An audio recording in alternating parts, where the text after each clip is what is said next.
कुंडली कवरदे हरिविठ्ठल श्री ज्ञानदेव गोपाल कृष्ण भगवान माऊली ज्ञानेश्वर महाराज जगद्गुरु तुकाराम महाराज की जय. एक पाहत असा एकाची धने सावध त्या गुणे कार्य न व्हा. मारा हाक देवा भय अट्टहासे जव काळा ऐसे झाले नाही. मरणाची तो गाठोडी पदरी जिने तोची वरी माप भरे. मारा हाक देवा भय अट्टहासे जव काळा ऐसे झाले नाही. तुका म्हणे धिग वाहती मार्ग अंग आले मग हालो निधी. मारा हाक देवा भय अट्टहासे जव काळा ऐसे झाले नाही. जगद्गुरु तुकोबाराय यांचा 4 चरणाचा उपदेश्वर प्रकरणातील अभंग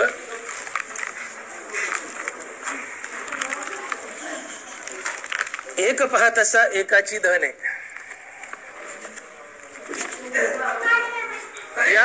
या अभंगातून तुकोबारायांनी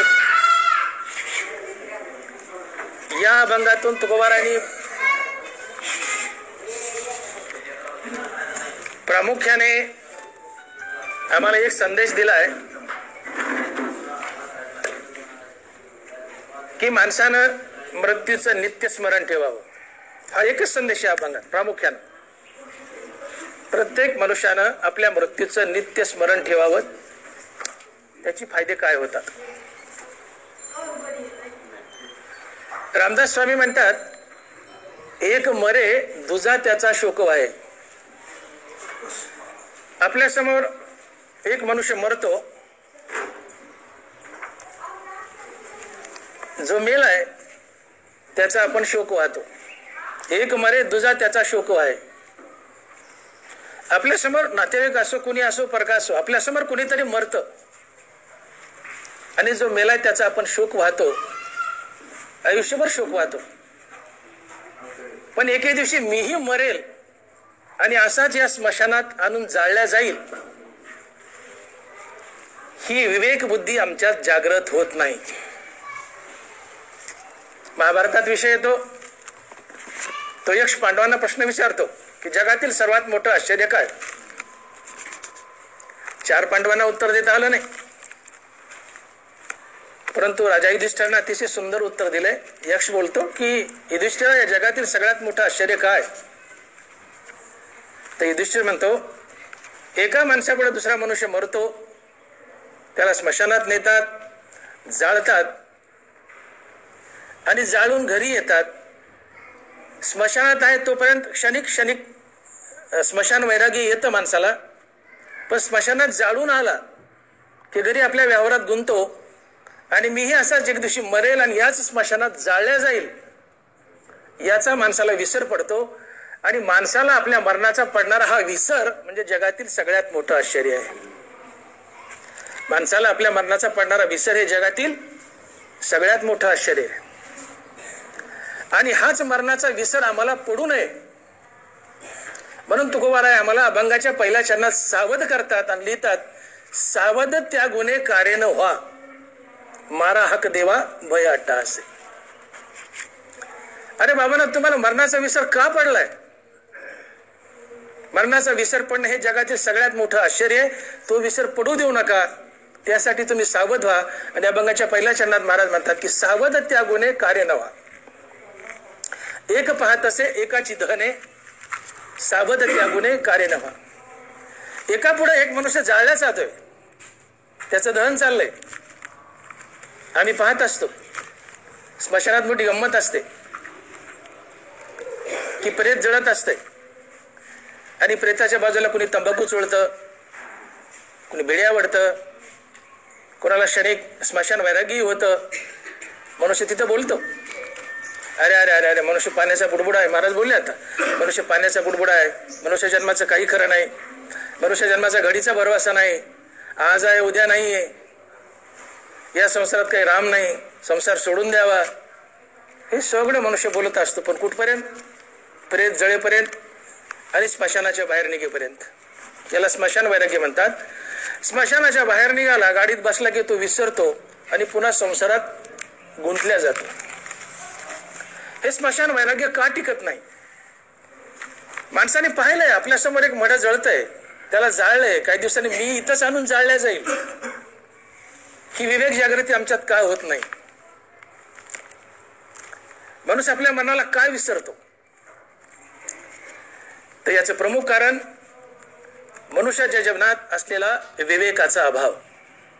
जानवर स्पष्ट बोलले की जब विवेको न उदवी माता तब अंतु नाही अश्वत्था भवरूपाया. तरी ऐके पार्था, जब अंतु नाही अश्वत्था भवरूपाया. की जोपर्यंत विवेक वर डोकं काढत नाही तोपर्यंत आपलं वैराग्य टिकत नाही किंवा आपल्याला आपल्या मृत्यूचं नित्य स्मरण राहत नाही. विवेक जागृती ही परमार्थाची गुरुकिल्ली आहे. जोपर्यंत विवेक जागृती नाही तोपर्यंत तुमचा परमार्थात प्रवेशच नाही. दरबारी स्पष्ट सांगितले की म्हणून पार्था जब विवेकू न उधवी माता तब अंतु नाही अश्वत्था भवरूपाया. या संसाराला तोपर्यंत अंत नाही जोपर्यंत तुमचा विवेक जागा होत नाही.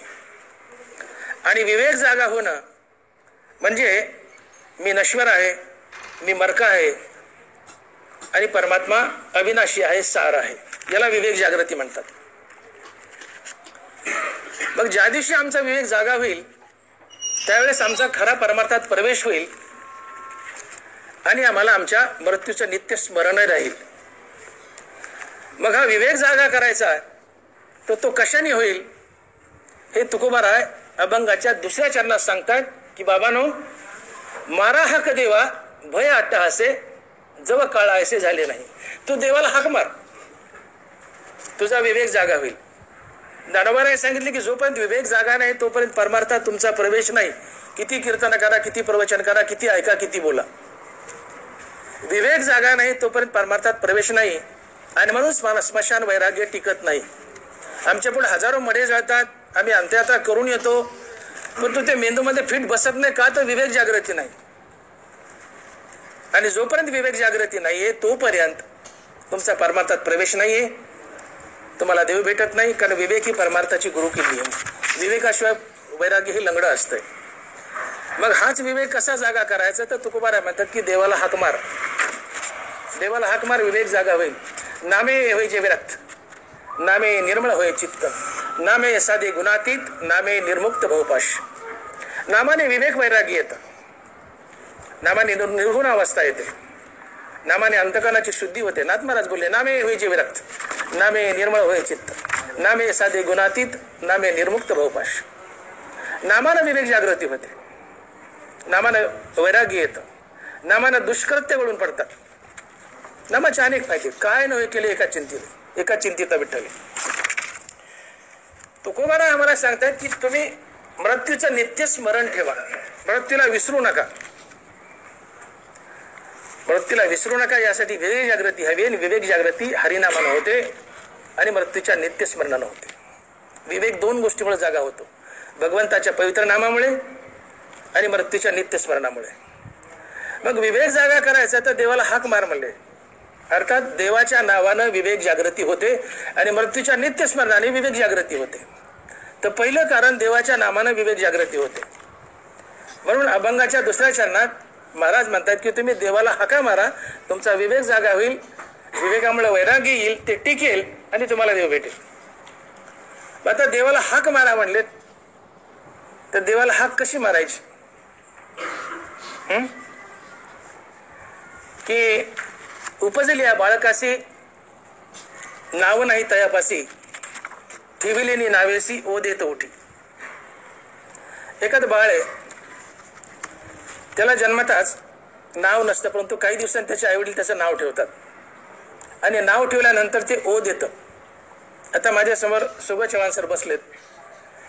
मी म्हटलं ओ सर, सुगा चव्हाण सर, सर मला ओ म्हणतील, परंतु मी सुगा चव्हाण सरांचं जर नावच नाही घेतलं आणि नुसतं म्हटलं ओ ओ ओ, ते म्हणतील महाराज येडे का काय बाबा, सगळ्या शेवटी बसले हे येडे काय, येडं बसले काय शेवटी. कष्टले संसार सिने देवा इति जे गाराने तया ओदे नावे जेने तो संकेत व्हा. कळलं लक्षामध्ये? देवाला नाव नाही, गाव नाही, रंग नाही, रूप नाही, निर्गुण निराकार आहे. ओळखाव्या श्रुती खून केली. देवाला रंगरूप नाही, नाव नाही, काही नाही. बाळाला नाव नसतं, पण काही दिवसांनी आई वडील त्याचं नाव ठेवतात. आणि मी ज्यावेळेस म्हणे सोगाच्या सर चला आपण बसू, चला आपण कीर्तन ऐकू, चला आपण जागू, सर टवकारतील हो सोगाचा, ओ हनुमानराव मराठी या तुम्ही टवकारताल. पण मी नुसतं म्हणलं ओ तुम्ही त्याला कुणाला ओ म्हणाले हो? हनुमान ज्ञानोबा म्हणतात की जन्मलिया बाळकाशी नाव नाही तयापासी ठेविलेली नावेसी ओ देत ओटी कष्टले संसार सिने देवाई ती जे गाराने तया ओ दे नावे जेने तो संकेतो. वेदानं श्रुतीनं देवाला एक नाव दिलं सुरुवातीला, की जसं बाळाचं नाव घेऊन बाळाला हाक मारली की बाळ ओ देतं, तसं देवाचं नाव घेऊन देवाला हाक मारली की देव ओ देतो. तुकोबाराय म्हणतात देवाला हाक मारा हाक देवा भय आट्टा असे. तळमळीने हाक मारा. आट्टास म्हणजे तळमळ, तडफ, त्यातली एक तडफ, तळमळ. तळमळीने हाक मारा देवाला. पण काय हाक मारा? तर वेदाने एक सुंदर नाव दिलं, ओम तत्सत. पुढे विष्णू सहस्रनाम आली, देवाला 1000 नाव आली. त्यात उघडा मंत्र जाणाने रामकृष्ण म्हणा तुकोबर आहे. देवाचं सगळ्यात सुंदर आणि आवडतं आणि प्रिय नाव आहे रामकृष्ण हरी. देवाला हाक मारा, कशाने मारा? रामकृष्ण हरी या नावाने मारा. देवाच्या नावाने अर्थात रामकृष्ण या नावाने जर देवाला हाक मारली तर काय होतं? विवेक जागा होतो. पहिली गोष्ट, नामस्मरणाने विवेक जागा होतो. मृत्यूच्या नित्य स्मरणाने विवेक जागा होतो.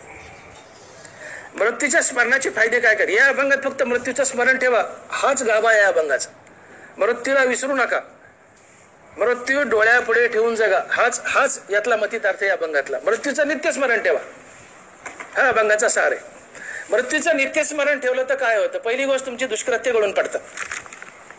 तुम्ही पापच करू शकत नाही. तुमची दुष्कृत्य गळून पडतात आणि तुमची सत्कर्माबद्दल प्रीती वाढते. तया सत्कर्मी रती.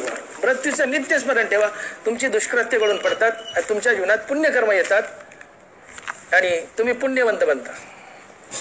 पापियाच्या ठाई मोक्ष न वसे, पण पुण्याच्या ठाई मोक्ष असे. जिथं पाप आहे तिथं मोक्ष जात नाही, पण पुण्य तिथं मोक्ष येतो. तुमच्या पदरी पाप येतो. हरिनामाने आणि मृत्यूच्या नित्य स्मरणाने तुमची दुष्कृत्य गळून पडतात. परमार्थात दुष्कृत्य गळून पडावी. पापी माणसाजवळ मोक्ष येत नाही का? पापी यांच्या ठाई मोक्ष न वसे. तुमची दुष्कृत्य गळावीत, सत्कर्म जीवनात यावीत, तुम्ही पुण्यवान व्हावं. हरिनामानं आणि मृत्यूच्या नित्य स्मरणानं तुमची दुष्कृत्य गळून पडतात. नाथ महाराजाकडे एकदा एक गावगुंड गेला आणि त्या गावगुंडानं नाथ महाराजाला विचारलं की महाराज, तुमचं जीवन एवढं शांत आणि निष्पाप का आहे?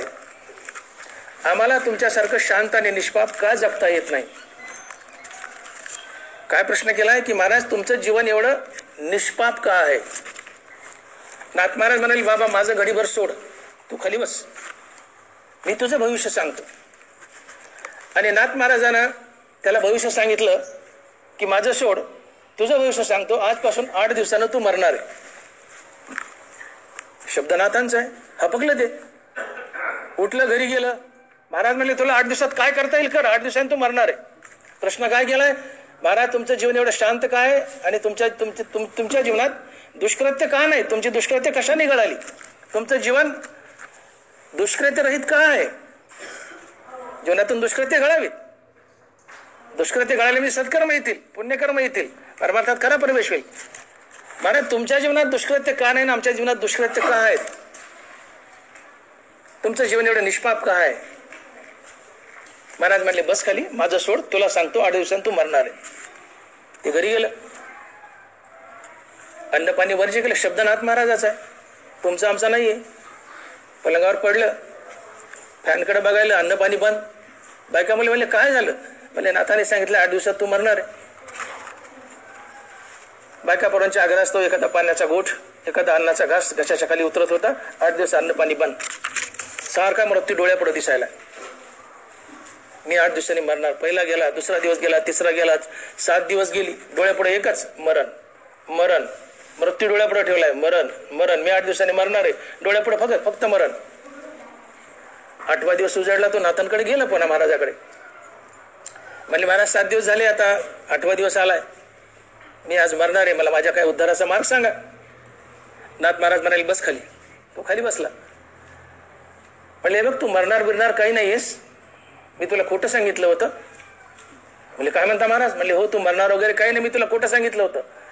म्हणले कशामुळं? म्हणले तू प्रश्न काय केला की महाराज तुमचं जीवन एवढं शांत आणि निष्पाप कसं काय? म्हणले मग तू या 8 दिवसात काय पाप केली मला सांग. ते म्हणले महाराज कशाचं पाप आणि कशाचं काय? मरणाचा वाघोबा डोळ्यापुढे दिसतंय, कोणाच्या जीवावर पाप करून कशासाठी करू? म्हणजे तुझ्या प्रश्नाचं हेच उत्तर आहे. 8 दिवसात तू पाप का केली नाही? तू मरण डोळ्यासमोर ठेवून जगलास, मीही मरण डोळ्यासमोर ठेवून जगतो, म्हणून माझं जीवन निष्पाप आहे, शांत आहे. मरण डोळ्यापुढे ठेवून जगा, जीवन निष्पाप होईल, दुष्कृत्य गळून पडतील, जीवनात सत्कर्म होईल. मरण डोळ्यापुढे ठेवा. मरणाला मुहूर्त नसतंय. वारा या वाट नव आहे की मरण मुहूर्त पाहे का निषिद्धाशी भी आगी जरी नरवर आहे. प्रत्येक गोष्टीला मुहूर्त आहे. हो, लग्नाला मुहूर्त आहे. सत्यनारायण नाव बुडवली आता, त्या सत्यनारायणला मुहूर्त आहे. नाव बुडवली यांनी, सत्यनारायणला मुहूर्त आहे. अहो या कार्यक्रमाला मुहूर्त आहे 3 ते 6. आमचे गुरुच आहेत ते. या कार्यक्रमाला मुहूर्त आहे. जगात प्रत्येक गोष्टीला मुहूर्त आहे, एकाच गोष्टीला मुहूर्त नाही, ते मरण. नरमा बोल वारा या वाटण आहे की मरण मुहूर्त पाय, क्वेश्चनार्थक चिन्ह टाकले की मरण मुहूर्त पाय का निषिद्ध अशी बियागी जरी. मरणाला मुहूर्त नाहीये. ते अचानक धाड मारताना वाघासारखं ओढून नेतो, सगळा खेळ संपतो. मरणापुढे तुमची आईट थांबते. मग तुम्ही कुणी असा सर्व आईट थांबते. मरणाला मुहूर्त नसते. अर्धी घंटी हा बघायला मुहूर्त नाही.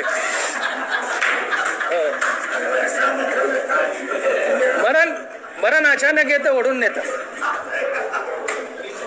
नाथ महाराज बोलले एका जनार्दनी असे किती झाले परी हरिनाम शिविले तोची धन्य. अरे तुमच्या आमच्यासारखे खिसमिस घालायला खंडवर पेंडी डॉक्टर इंजिनियर वकील मास्तर प्राचार्य प्राध्यापक अमके ढमके किती झाले? अगणित आकडा आहे, अगणित. वाहत्या पानावर बोटानं लिहावं, क्षणार्धात पुसल्या जातं. तशी आमची नावं क्षणार्धात पुसल्या गेली. एका जनार्दनी असे किती झाले? अगणित आकडा आहे. बरी हरिनाम शिविले तोची धन्य. अगणित आकडा आहे. आम्ही आलो गेलो का? मृत्यूचं स्मरण ठेवलं नाही. मृत्यूचं नित्य स्मरण ठेवलं, विवेक जागा होतो. विवेक जागा झाला परमार्थात प्रवेश होतो. परमार्थात प्रवेश झाला वैराग्य जागा होतं आणि ते टिकतं. विवेकासहित वैराग्याचे बळ तर ते टिकतं, अन्यथा टिकत नाही. आणि म्हणून मृत्यू डोळ्यापुढे ठेवून जागा. बरोबर बोलले की जया प्राणियांच्या ठाई या ज्ञानाची आवडी नाही, तयाचे जियाले म्हणू काही वरी मरण चांग. ते मेलेले बरे कोण? की ज्यांना आत्मज्ञानाची आणि भगवत भेटीची आवड नाहीये. माऊली म्हणतात की स्मशानात एका मेलेल्या मड्यापुढे जीवन मड जळत असते. आज तुम्ही जिवंत आहेत, पण माऊली म्हणतात तू जीवन मड आहेस. 50 वर्षांनी मरशील, पुढे काय वाजायचे ते तेव्हा मेलेलं मड असतील, पण आज जीवन मड आहेस. मड आहे पण मडच आहे. 50 वर्षांनी मरशील तेव्हा मेलेलं मड, आज मडच पण जीवन मड, एवढाच फरक आहे. मडच आहे, फक्त जिवंत आहे. ज्याला भगवत भक्तीची ओढ नाही, आत्मज्ञानाची ओढ नाही, ते जीवन मड आहे. आणि म्हणून जया प्राण्याच्या ठाई या ज्ञानाची आवडी नाही, तयाचे जियाली म्हणू काही वरी मरण सांग. तो मेलेला बरा आहे म्हणले. आणि मग हे आत्मज्ञानाची आवड, भगवत भेटीची आवड, वैराग्याची आवड, या सगळ्या गोष्टी फक्त आणि फक्त विवेकानं होतात. जोपर्यंत विवेक नाही तोपर्यंत तुम्हाला काही भेटत नाही परमार्थात, हे लक्षात घ्या. हा विवेक परमार्थाची गुरुकिल्ली. धनवराय बोलले की तैसे संसार या समजता जाणी जे अनित्यता ते वैराग्य दवडिता पाठी लागेल. वैराग्य लंडासारखं मागे लागतं. कधी? संसाराची जीवनाची अनित्यता कळाली तर. जीवनाची अनित्यता कळणे हाच विवेक आहे. ते वैराग्य लंडासारखं मागे लागतं. कधी? संसाराची अनित्यता कळाली तर. आणि अनित्यता कळणे संसाराची आणि देहाची हाच विवेक असतो. मी अनित्य आहे, संसार मरका आहे, मी त्याचा अंश आहे, मी मरका आहे. संसार मरेल, मीही मरेल. संसार मरका आहे, परमात्मा अमरका आहे, तो अविनाशी आहे, मी नाशवंत आहे. संसार अनित्य आहे, त्याचा भाग मी आहे म्हणून मी अनित्य आहे. असा बुद्धीवर ठसा पडणं म्हणजे विवेक. आणि ज्या दिवशी हा ठसा पडेल त्या दिवशी त्या वैराग्याला हाकलून दिलं तरी लढासारखं मागं लागेल. आणि मग विवेकासहित वैराग्याचं बळ येईल. आणि मग तुझा बाबा परमार्थात खरा प्रवेश होईल. आणि म्हणून तुकोबाराय मला म्हणताय की एका माणसापुढे दुसरा माणूस जळतोय त्याला जाळतात. एक पाहतसा एकाची दहने, सावध त्या गुणे कार्य न व्हा. प्रश्नार्थक चिन्ह आहे. सावध त्या गुणे कार्य न व्हा. अरे बाबा, सावध का होत नाहीत? तुझ्या पुढे एक माणूस जळतोय, काही दिवसांनी तू मरशील आणि तुलाही असंच या मसलवाड्यात आणून जाळल्या जाईल. ही तुला आठवण का राहीना? हा तुझा विवेक जागा का होईना? तर तो तुझा विवेक जागा होते की एक दिवशी मी असाच मरेल आणि इथं जाळल्या जाईल, याचा तुला विसर पडलाय. तो पडू देऊ नको, तो विसर पडू नये. म्हणून महाराज म्हणतात की सावध त्या गुणे कार्य न व्हा. तू सावध हो. तुला विसर पडलाय तुझ्या मरणाचा, पडू देऊ नको. तू सावध हो. सावध हो म्हणजे तुझा विवेक जागा होईल, मरणाची आठवण राहील. मग सावध होऊन विवेकाची आठवण होईल. मग विवेक कसा जागा होईल? तू देवाला हाक मार म्हणले. तू सावध हो, मरणाचा विसर पडाय ना तुला. मग तू सावध हो, मरणाचा विसर पडणार नाही. तुझा विवेक जागा होईल. मग तुझा विवेक जागा व्हावा यासाठी काय हवे? तू देवाला हाक मारा. मारा हाक देवा भय अट्टा असे जव काळा असे झाले नाही. जोपर्यंत त्यांनी उडी मारली नाही काळाने, तोपर्यंत देवाला हाक मार. देवाचं नामस्मरण कर. आज भले तू सुपात आहेस, पण उद्या जात्यात जाशील. आज तू सुपात आहेस, तू जात्यात जाशील. मग सगळ्यात आम्ही असं समजतो की ते मेले, माझं काय, मी जिवंत आहे, मला काय नाही. आपण त्या सुपातल्या दाण्याला जात्यात जाण्यासाठी किती वेळ लागतो? बाईनी वेरणं घेऊस तर किंवा वंजळ भरूस तर. जात्यातले रगडतायत, सुपातल्याला वाटतं आम्ही सुरक्षित आहे, पण बाईनी वंजळ घेतली की ते जातात रगडले जातात. तो जळतोय, तू किती दिवस सुरक्षित आहेत? कमरान मुहूर्त पाहिजे, मरणाला मुहूर्त नाही. तुला वडून नेईल, तूही जात्यात जाशील, रगडले जाशील, तूही मरशील. आणि म्हणून सावध. आणि म्हणून देवाला हाक मार. तू देवाला हाक मार. लिंक कशी आहे? एक मनुष्य मरतो, तो मेल्यानंतर स्मशानात नेतात, त्याला जाळतात. दुसरा जिवंत मनुष्य पाहत असतो, परंतु तो जळतोय. उद्या मी असा जाळल्या जाईल याचा माणसाला विसर पडलाय. हा विसर पडू नये म्हणून तुकोबाराने सावध केलंय की तो जळतोय बघ.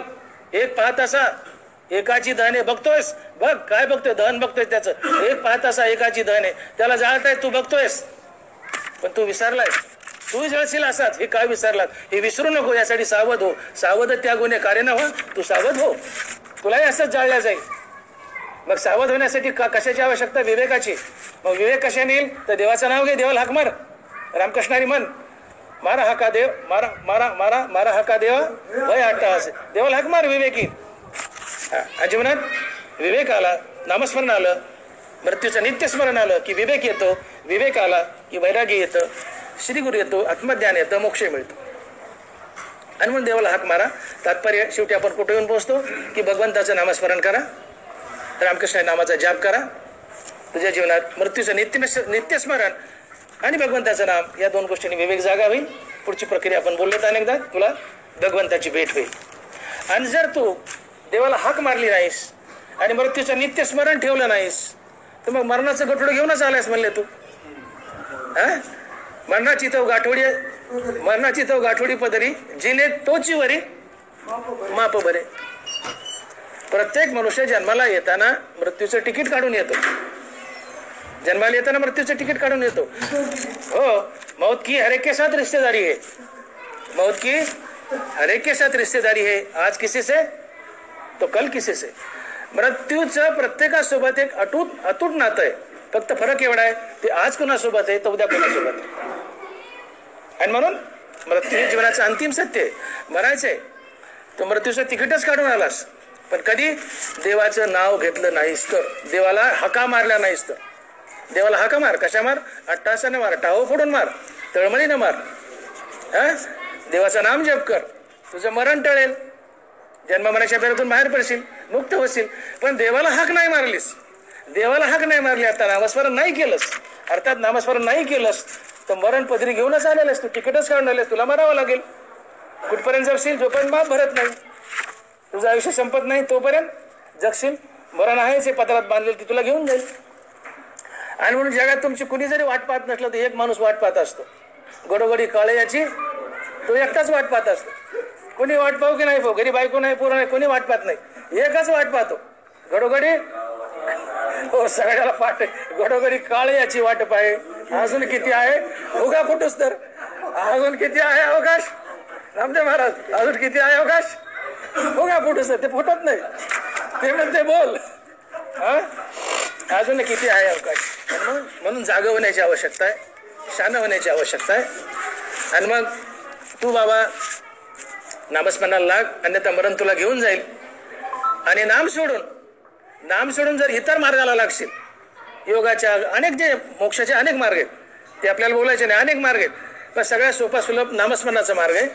तो जर सोडलास आणि इतर मार्गाने गेलास किंवा नुसता संसारात रममान झालास, तर मग तुकोबा चौथ्या चरणात की तुका म्हणे दिग्ग वाहती मार्ग अंग आले मग सुटवणे दी. तू जर भगवंताचं नाम घेतलं नाहीस तर तुला जन्मावरच्या फेऱ्यात पुन्हा अडकावं लागेल, तू यातून सुटणार नाहीस. म्हणून एकच मार्ग अवलंब, देवाचं नाव घे, दुसऱ्या मार्गाने जाऊ नको. तुका म्हणे दिग्ग वाहती मार्ग, इतर मार्गाने गेलास तर तू चुकलास, तुझा धिक्कार आहे. किंवा नुसत्या संसारात रमलास तरी तुझा धिक्कार आहे. मग एकाच मार्गाने जा, ते भगवंताचं नामस्मरण.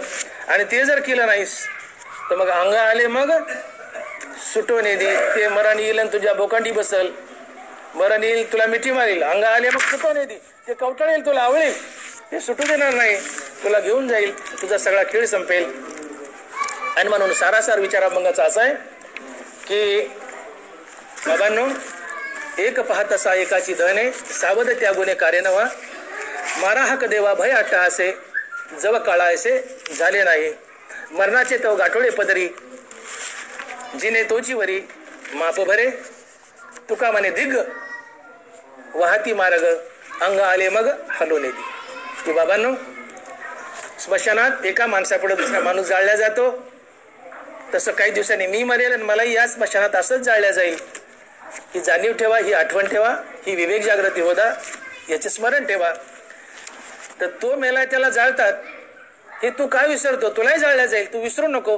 म्हणून तुकोबा म्हणतात की सावध हो, देवाला हाक मार, देवाचं नामस्मरण कर, तुझा विवेक जागा होईल. मृत्यू डोळ्यापुढे ठेवून जग, तुझा विवेक जागा होईल. विवेकाने वैराग्य येईल. नामे होईजे विरक्त, वैराग्य येतं. ते हे विषय वैराग्य जे आत्मलाभाचे भाग्य, यांनी ब्रह्मानंदा योग्य जीव होते. मृत्यूच्या नित्यस्मरणाने हरिनामाने विवेक जागृती होते. विवेक ही परमार्थाची गुरुकिल्ली आहे. जोपर्यंत विवेक जागा नाहीये तोपर्यंत परमार्थात प्रवेश नाही. मी मरका आहे, मी मरणार, हे डोळ्यापुढे खेळत राहू. प्रत्येकानं असा विचार करा की माझी अंत्ययात्रा निघाली, काय नजारा असेल तो. रोज झोपेतून उठलं की एकच करावं, माझी स्वतःची अंत्ययात्रा निघाली. खांदेकरी, रडणारे, बांबू, सुतळ्या, गुलाल, गाडगं, मर्द सगळं तयार आहे. त्याच्यावर मी झोपलोय. हे रोज सकाळी उठल्यावर एकदा आठवावं, देव तुमच्या दारात उभा राहील. काय माझी अंत्ययात्रा निघाली ही भावना जर डोळ्यापुढे रोज आली तर तुमच्या हातून दुष्कृत्य घडूच शकत नाही. दुष्कृत्य घडून पडतात, सत्कर्म जीवनात येतात, भगवंताच्या नामाची प्रीती वाढते आणि जीवनात वैराग्य चालून येतं. आणि ते विवेकासहित वैराग्याचं बळ असते. आणि या विवेकासहित वैराग्याच्या बळाने तुम्हाला देव भेटतो. म्हणून देवाला हाक मार, देवाचं नामस्मरण कर, मृत्यू डोळ्यापुढे ठेवून जग, विवेक येईल, वैराग्य येईल, तुझी सोड मोकळ होईल, तुला मोक्ष मिळेल. आणि जर असं केलं नाहीस तर जन्मावरच्या फेऱ्यात अडकशील, मरणाचं गठोड घेऊन आलास, मरशील. आणि मग फक्त देवाचंच नाव घे, इतर मार्गाने जाऊन नकोस, गेल्याचं चुकशील, तुझा धिक्कार असो, मरण येईल, तुला कवटाळायला घेऊन जाईल. पण फक्त देवाचं नाव घे, मृत्यू डोळ्यापुढे ठेवून जग, विवेक जागा होईल आणि पुढची प्रक्रिया आपोआप घडेल, तुला देव भेटेल. हा अभंगाचा सार आहे. माझे परममित्र आणि गुरुस्थानी असलेले आदरणीय परशुरामजी मराडे सर, आमच्यामध्ये दोघांमध्ये एक राम लक्ष्मणाचं नातं आहे. मगाशी नामदेव महाराज बोलले की भांडलं नाही तर मैत्री कसली. आम्ही बी दोघले भांडतो, ठोक्यानेच भांडतो. ते म्हणले का नाही, हे डॉक्टर तुला काय कळत नाही, तर मी आवाजावर बोलतो, मी बी तसाच माघारी बोलत असतो. आणि दुसऱ्या दिवशीच येऊन पुन्हा भेटतो. आम्हाला करमत नाही, भांडल्याशिवाय करमत नाही आणि भेटल्याशिवाय करमत नाही. लय भांडणं होतात आमचे, ते नामदेव महाराज म्हणले तसे. पण ते तात्विक भांडणं असतात, वाचाळ नाही. आज मी कौतुकानं सांगल, आवडीनं सांगल की ते बोलून गेले मगाशी. अभंग संपलाय माझा, 1-2 मिनिट बोलतो, फुगा फुटायचा राहिला अजून. ते माझ्या प्रवचनात कामून फुटानात गेले. गंमत अशी आहे, ते बोलून गेले मगाशी की मी ज्ञानेश्वरीला नवनाथाची पोथी समजायचो किंवा मग आपल्या सत्यनारायणची पोथी. कधी ज्ञानेश्वरी पाहिली नाही, त्याला कधी हात लावला नाही, ज्ञानेश्वरी काय माहीत नाही. त्यांच्या पौंडोळ्या गावी त्यांनी बोलून गेले, सगळं सांगितलं की आम्ही एक 10-12 डॉक्टर मित्रमंडळी आम्हाला आरोग्य संपदा म्हणून त्यांनी बोलावलं. तर आम्ही बोललो तिथं, आपले आपले पेशंट पाहिले. तर मी डोळ्याचा डॉक्टर, डोळ्याचे पेशंट पाहिले. पण त्यांनी आम्हाला एक कौतुक म्हणून त्यांच्या ग्रंथाचं प्रकाशन झालं होतं, वाचा विज्ञानाशी, ते ग्रंथ मला दिला. आता ग्रंथ सगळ्याला दिले, पण अध्यात्माची गोडी नव्हती. देवाची गोडी वगैरे होती तशी, सकाम रामराम पांडुरंगा रामराम पांडुरंगा तेवढी गोडी होती, पण ग्रंथाची आवड नव्हती. आणलं ते पुस्तक मी ड्रॉवरमध्ये टाकून दिलं टेबलाच्या. 2 महिने झाले, कुठला तरी सण होता, आठवत नाही मला. पेशंटच नाही, सणामुळे पेशंट नाहीत. मग पेशंट असले वाचायला मिळत नाही, वेळ नाही. पण सण आहे म्हणून पेशंटच नव्हते. म्हटलं काय करावं काय करावं काय करावं, बोर झालं. ते ड्रॉवर उघडत त्याच्यात दिसलं मला ते पुस्तक. मी ते पुस्तक वाचलं. त्यांनी लिहिलेला आशय तर छानच होता, पण त्या दारोबाच्या वया मला एवढ्या भावल्या की मी ते पुस्तक सलग 7-8 दिवस वाचलं. मला त्या 200 वया आहेत त्या पुस्तकात, 200 वया पाठच झाल्या मला, त्या पाठच झाल्या मला. पाठ झाल्यानंतर त्यांची माझी घसट नव्हती एवढी, एकदाच भेट झालेली तेवढी पौंडोळाच. त्यावेळेस त्या सप्ताहात तुम्ही बी होते, नामदेव महाराज बी होते. ते बुटा काढा वगैरे ते तेव्हाच घडलेलं होतं. त्यांनी बुटाने हल्लं नाही एवढंच बरं झालं, पण बुटा काढा म्हणले ते तेव्हाच घडलं होतं. तर ते पुस्तक मी काढलं, वाचलं. ते ज्ञानोबाच्या भाषाशैलीने मी एवढा इम्प्रेस झालो. म्हणलं अशी ज्ञानेश्वरी असती का, याला ज्ञानेश्वरी म्हणतात का? ते अलंकारित भाषा, ते ओव्यातले शब्द, ते महाराज जसे म्हणले चगळाव, चावू नाही गोळी, चॉकलेट सारखी चगळावी. मी चगळल्याच ओव्यात, त्या ओव्याच मला पाठ झाल्या. मी परशुराम महाराजला पत्र लिहिलं. त्या पत्रकात त्यांना गुरुस्थानी ठेवलं. मी पत्र लिहिलं, ते अमरावतीत राहत होते, मी शाहूनगरला राहत होतो. पत्र गेलं, हा पट्ट्याबिले हुशार, त्याने मला पत्राचं उत्तर दिलं. पत्र पाहिलं. मग मी घरी गेलो, सपत्नीक त्यांच्या पायावर डोकं ठेवलं आणि त्यांना मला ज्ञानेश्वरी आणून द्या. तो पण मी कदाचित बहुतेक पंढरपूरला गेलो नव्हतो, पंढरपूर पाहिलं नव्हतं मी, 93ची गोष्ट आहे. त्यांनी मला ज्ञानेश्वरी आणून दिली आणि माझ्या गळ्यात माळ घातली. ही त्यांच्याच हातची माळ आहे.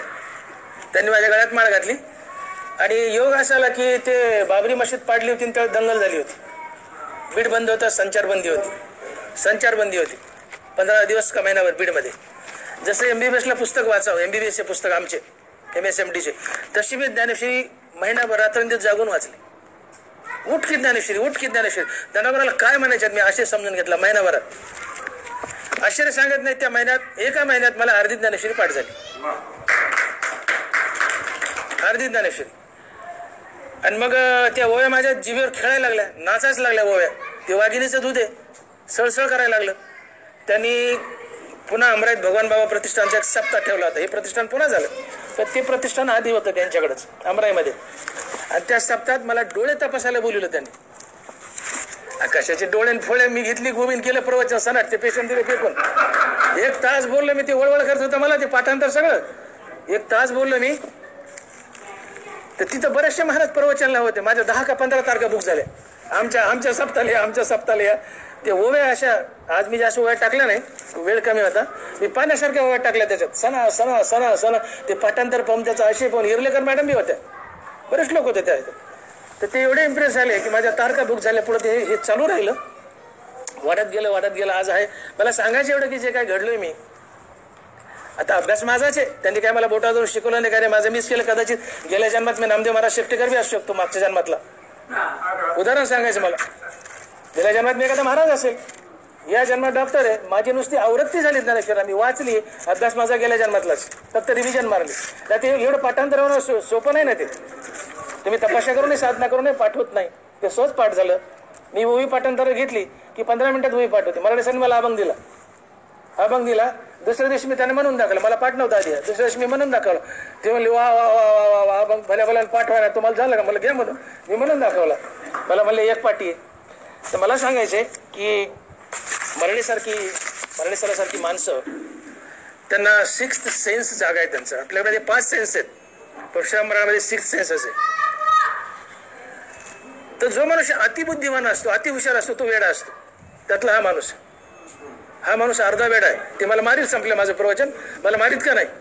पण अति टॅलेंटेड माणूस ही वेडी असतात, विक्षिप्त असतात, चिडतात. ते साध्या गोष्टीला भयानक येतात. आम्ही भांडणं करतो, मजा करतो, पुन्हा बोलतो. त्यांची मंडळी आमची भांडणं सोडतात, आम्हाला म्हणतात तुम्ही भांडतात, करमत बी नाही. असं घडतं. पण यांच्या विकसितपणाचं कारण एकच आहे की तो मनुष्य अतिहुशार आहे, अतिबुद्धिवान आहे. हा शास्त्र सिद्धांत आहे. अतिबुद्धिवान मनुष्य अर्धा वेळ असतो. जगातला कोणता अतिबुद्धिवान मनुष्य, सक्सेसफुल मनुष्य अतिबुद्धिवान वेळा असतो, त्यातला हा माणूस आहे. ध्येय वेळा आहे. त्यांनी हे सगळं डेव्हलप केलंय. आता दानवराय बोलले की जन्मल्या दिवस दिवसे काळाचेच होऊ लागे जैसे, वाढती करीती उल्हासे उभविती गुडिया. जो मनुष्य वाढदिवस करतो तो मूर्ख असतो, हे ज्ञानोबराय म्हणतात. परशुराम मराठे मूर्ख नाहीये, हे माऊली बोलतायत. आता शेवटी टोला देतो जाता जाता गुरुला. माझ्या गुरु बंधे आहेत, गुरु आहेत जगन्नाथ पवारांचे, महाराजचे, अन्नाचे आम्ही दोघं शिष्य आहेत. झाले 2 मिनिट. नाही उत्कळवर बोला. अहो लवकर दूध आणा. हात सुन्न झालेत, काहीच जाणवत नाही. बाळासाठी इतकं सुद्धा करू शकत नाहीये. हात पाय सुन्न होणे किंवा मुंग्या येणे ही बी विटॅमिनच्या कमतरतेची लक्षणे आहेत. न्यूरोबियॉनच्या लाल पट्टीसह ही कमतरता पूर्ण करा आणि आयुष्य फील करा. न्यूरोबियॉन फोर्ट. परशुराम मराठे दरबारा म्हणतात की ये मृत्यू लोकेचे उपराटे, हा कटकटा ओकटे जरी अर्जुना अवचटे जन्माला असे येते. वाढदिवस करणं म्हणजे मृत्यू लोकातलं उपराट आहे. दरबाराने 9व्या अध्यायाच्या शेवटी एक 15-20 ओळी लिहिल्यात आणि त्यात मृत्यू लोकांचं काय काय उपराट आहे ते सांगितलंय. शत जर्जर नावे रिगावे आणि रिगोनी निश्चिंत किवी असावे. जे लोकीचा चंदोशे लोकी कांदे हो हो, जे लोकीची ऐशी नांदणूक ते तर जन्मले आधी जे लोक त्याचे निश्चिंतीचे कौतुक दिसत असे. अरे इथं सूर्य उगवतो ते मावळण्यासाठी, इथं मनुष्य जन्मतो तो मरण्यासाठीच, मरायचंच आहे आम्हाला. पण तरी माऊली म्हणतात जन्मतो तो मरण्यासाठी, मग तू एवढा निवांत का? दयाचे निश्चिंतीचे कौतुक दिसत असे. मला कौतुक वाटते मला या लोकांचं की मरण डोळ्यापुढे. जीवनाची व्याख्या जर केली तर अशीच करावं लागेल की मरण बाजूला सरकत पुढे चाललं म्हणजे जीवन. एवढ्या मरणाने विळखा मारलाय आम्हाला. आणि म्हणून मरण हे तांडव ठरू नये, मरण 16 ठराव. मरताना जन्मताना जग हसत असते, आम्ही रडत असतो. पण मरताना आम्ही हसावं, जगाने रडावं. ऐसी करणी कर चलो जग हसे हमर होय, कबीर महाराज. मरण हा 16 ठराव. का झाकली या गडीचा दिवा नेनो काय झाला केव्हा, या रीती जो पांडवा दे ठेव. मरण 16 ठराव, तांडव ठरू नये. आणि ते 16 ठराव यासाठी मृत्यूचं नित्य स्मरण ठेवा आणि देवाला हाका मारा. तुमचं जीवन 16 ठरेल, तांडव नाही. आणि म्हणून मी जरी असं बोललो असलो मजेने की जो मनुष्य, हे मृत्यू लोकांचं उपराट आहे, जो मनुष्य वाढदिवस साजरा करतो तो मूर्ख असतो असं ज्ञानोबराय म्हणतात. माऊलीची उभेश ना, जन्मल्या दिवस दिवसे काळाचे चिहू लागे जैसे, वाढती करीती उल्हासे उभविती गुडिया. परंतु वाढदिवस साजरा करतो तो मूर्ख असतो. पण कोणता मनुष्य की जो लौकिक पातळीवर वाढदिवस साजरा करतो तो मूर्ख असतो. परमार्थिक पातळीवर वाढदिवस साजरा करतो तो मूर्ख नसतो. वाढदिवस साजरा करण्याचा, वाढदिवस या शब्दाचा अर्थ बघा. तुम्ही आता खेड्यातलेत, हे फुगा फुटायची वेळ आहे अजून, तुम्ही खेड्यातलेत. आपण जर खळं लावलं, आता ते उपनेर लावले, शेवटचे 2 मिनिट एवढं सांगतो थांबतो. उपनेर जर आता उपनेर आले, जुने खडे होते. तर मला अजून आठवत आहे की आम्ही शेतकऱ्याचेच मुलं सगळे, ते मोठं ज्वारीचं खळं असायचं, त्यात ते कंस मोडून टाकायचे आणि बैलगाड्या आणायची. त्यात बैल नाही, बैलगाड्याच आणायची, पाट धरायची, ती कुस अंगाला चावायची आणि ते बैलगाड्या हात घालायचे. आमचे वडील म्हणायचे मोडणी वाढली का, मोडणी संपली का म्हणत नव्हते, मोडणी वाढली का. संपलेलीच असते पण तिला संपली म्हणायचं नाही, वाढली का. वाढ या शब्दात घट लपलेला असते, वाढदिवस या शब्दात घट दिवस लपलेला असतो. खऱ्या अर्थानं वाढदिवस हा घट दिवस आहे, तो वाढदिवस नाही घट दिवस आहे. आज त्यांच्या आयुष्याची 71 वर्षांनी घट झाली. या दिवशी त्यांनी रडावं, बोंबलावं मोठ्या मोठ्याने.